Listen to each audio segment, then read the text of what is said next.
Yan, good day mga master, no? At sinerte tayo ngayong araw at nakachamba tayo ng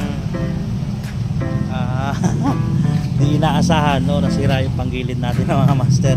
So nag-lock siya, may pasahero tayo kanina, nag-lock siya. Ayan. So parang ang ano ko, yung clutch spring niya bumigay.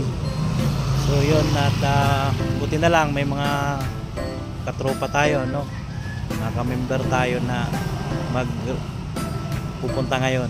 So re-rescuein tayo. So check niya kung ano naging problema ng ating panggilid. So binuksan ko na mga master, no? Unang-una binuksan ko na para ma-check kung ano ba talaga. Akala ko kanina belt lang.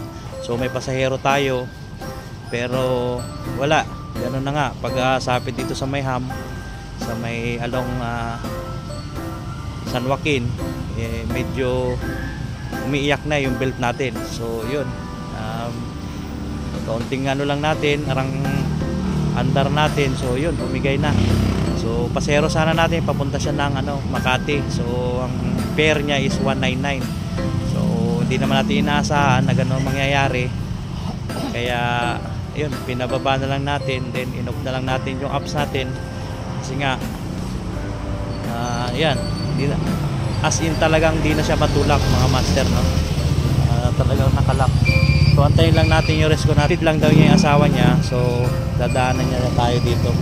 So yun, at antayin lang natin. Pahinga-pahinga rin tayo kasi hindi talaga siya as in matulak. Kahit pa atras mo, ipaabante mo, hindi siya talaga matulak mga master. Dahil nga hindi natin alam kung alin ang may diferensya rito, kung yung bang, pero ang alam ko dito sa dahil hindi gumugulong yung yung spring, yung pinagkakapitan ng lining.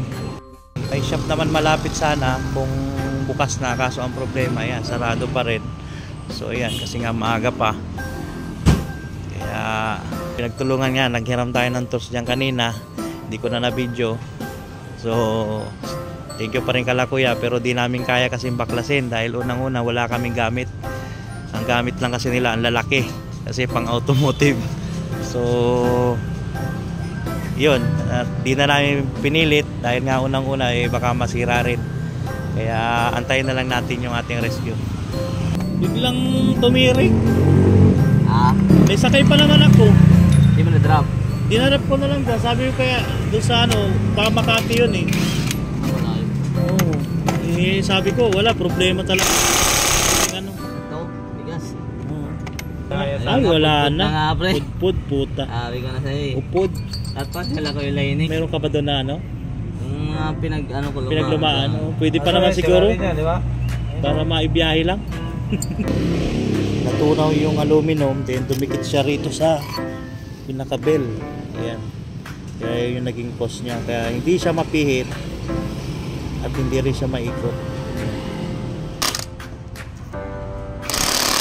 Sala yung mga master, no? Tinulungan tayo nila. Ayan. Thank you so much. Thank you. So hindi na tayo siningil mga master, no?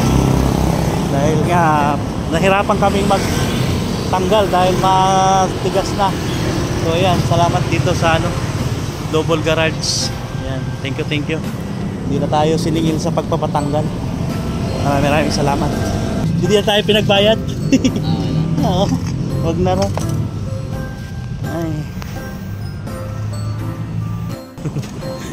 Thank you ha. Hindi na problem. Thank you ha. Thank you. Ayan.